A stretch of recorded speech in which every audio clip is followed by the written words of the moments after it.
जय श्री राधे कृष्ण। आप सभी का आपके अपने YouTube channel VK Mishra present में बहुत बहुत स्वागत है। आइए सुनते हैं कार्तिक मास महात्म्य चौथे अध्याय की कथा। हिंदू धर्म में कार्तिक महीने का बड़ा ही विशेष महत्व माना गया है। कार्तिक के महीने में गंगा स्नान करना, दान करना, भगवान श्री हरि विष्णु का पूजन करना, तुलसी माता का पूजन करना, दीप दान करना, यह सब बड़ा ही पुण्य फलदायक माना गया है। अगर आपने अब तक पिछले अध्याय की कथा को नहीं सुना हो तो आप चाहें तो हमारे चैनल पे प्लेलिस्ट बनाया गया है कार्तिक मास महात्म्य कथा के नाम से, आप वहां से भी कथा को श्रवण कर सकते हैं। तो आइए सुनते हैं कार्तिक मास महात्म्य चौथे अध्याय की कथा। तो बोलिए प्रेम से भगवान विष्णु की जय, माता लक्ष्मी की जय, तुलसी माता की जय, भगवान श्री कृष्ण की जय, सर्वदेवी देवता की जय। नारद जी बोले कि ऐसा कहकर विष्णु भगवान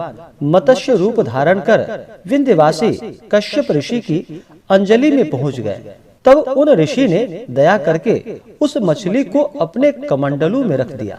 वह जब कमंडलू में न अट सकी तो कुएं में डाल दिया, और जब उसमें भी न समाई तब तालाब में, और जब तालाब में भी न अट सकी तब फिर समुद्र में डाल दिया। तदंतर उस नारायण रूपी मत्स्य ने शंखासुर को मार डाला, और उस शंख को हाथ में लेकर विष्णु भगवान बद्रिकारण्य चले गए। उन्होंने वहां सब मुनियों को बुलाकर यह आज्ञा दी। विष्णु जी बोले कि भीतर वेद बिखरे पड़े हैं, उनको तुम ढूंढो, बहुत शीघ्र रहस्य समेत वेदों को जल के मध्य से लाओ, तब तक मैं देवताओं समेत प्रयाग में ठहरा हूँ। नारद बोले तदंतर तपोबल युक्त सब मुनीश्वरों द्वारा बीज और यज्ञ मंत्रों सहित सब वेद निकाले गए। उससे जितना जिसने पाया उतना उसके नाम से प्रसिद्ध हुआ। हे राजन, तब से उस भाग का वही ऋषि हुआ। इसके बाद सब मुनीश्वर प्रयाग गए और पाए वेदों को विधाता सहित जो भगवान हैं उनको दिया। संपूर्ण वेदों को पाकर ब्रह्मा ने आनंद युक्त हो ऋषि गणों के साथ अश्वमेध यज्ञ किया। यज्ञ के अंत में देवता, गंधर्व, यक्ष, सर्प और गुह्यक ये सब भूमि में दंडवत प्रणाम कर प्रार्थना करने लगे। देवता बोले कि हे देवो, कि देव स्वामी हमारी प्रार्थना सुनिए, यह हमारे आनंद का समय है, आप वर देने वाले हो। इस ब्रह्मा ने नष्ट हुए वेदों को इस स्थान में फिर से पाया है, और हे भगवान, हमने आपके प्रसाद से यज्ञ के भाग पाए हैं। इससे हे महाराज, आपके प्रसाद से यह स्थान अर्थात प्रयाग पृथ्वी में अति श्रेष्ठ पुण्य को बढ़ाने वाला और भूमि मुक्ति को देने वाला माना जाए। यह काल भी महापवित्र, ब्रह्म हत्या आदि को निवृत्त करने वाला और दान को अक्षय करने वाला हो। यह वर हमको आप दीजिए।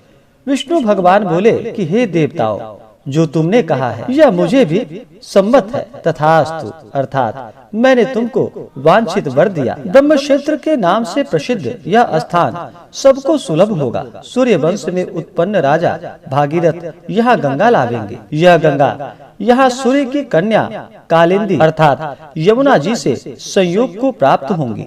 यहाँ ब्रह्मादि तुम सब देवता मेरे पास वास करोगे। यह तीर्थराज नाम से प्रसिद्ध होगा।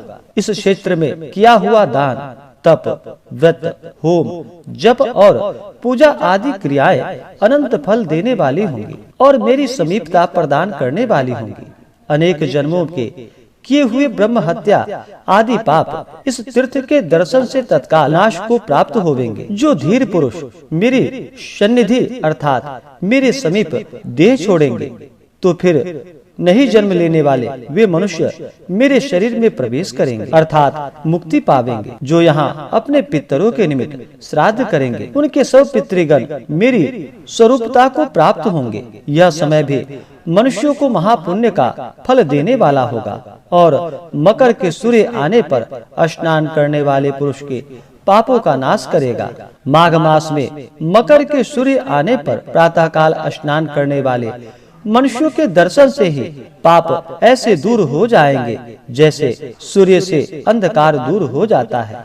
माघ में मकर के सूर्य आने पर स्नान करने वाले को मैं सालुक्य, सामीप्य और सारूप्य ये तीनों प्रकार की मुक्ति क्रम से देता हूँ। हे मुनीश्वरों, तुम सब मेरे वचन को सुनो। सर्वव्यापी मैं बद्री वन में सदा रहता हूँ। अन्य स्थानों में 100 वर्ष जप करने से जो फल प्राप्त होता है वह तुम्हें वहाँ एक दिन में सदा प्राप्त होगा। जो श्रेष्ठ उस स्थान का दर्शन करते हैं वे जीवन मुक्त हैं और कभी उनमें पाप नहीं रहता। सूत जी बोले, देवों के देव श्री भगवान देवताओं से ऐसा कहकर ब्रह्मा समेत वही अंतर्ध्यान हो गए और इंद्रादि सब देवता भी अपने अंशों से वहां स्थित होकर अंतर्ध्यान हो गए। जो उत्तम प्राणी शुद्ध चित्त हो इस कथा को सुनेगा या सुनावेगा वह तीर्थराज अर्थात प्रयाग और बद्री वन में जाने से जो फल मिलता है उसे पाएगा। इस प्रकार से कार्तिक मास महात्म्य में चौथे अध्याय की कथा पूर्ण हुई। तो बोलिए प्रेम से भगवान विष्णु की जय, माता लक्ष्मी की जय, तुलसी माता की जय, भगवान श्री कृष्ण की जय, सर्वदेवी देवता की जय। इसी प्रकार से जो भी भक्त सच्ची श्रद्धा के साथ नियम और निष्ठा के साथ कार्तिक महात्म्य का कथा श्रवण करते हैं, कार्तिक के महीने में गंगा स्नान करते हैं, भगवान विष्णु माता लक्ष्मी का तुलसी माता का पूजन करते हैं, उनके सभी प्रकार के पाप और ताप नष्ट हो जाते हैं। इसी प्रकार से आगे के अध्याय को सुनने के लिए हमारे इस चैनल पे अगर आप नए हैं तो चैनल को लाल बटन दबा करके सब्सक्राइब करें, साथ में बेल आइकन घंटी को दबाएं ताकि मेरे वीडियो का नोटिफिकेशन आपको समय से मिलता रहे। वीडियो को लाइक करें, शेयर करें, सुखी रहे और स्वस्थ रहे। जय श्री राधे कृष्ण। धन्यवाद।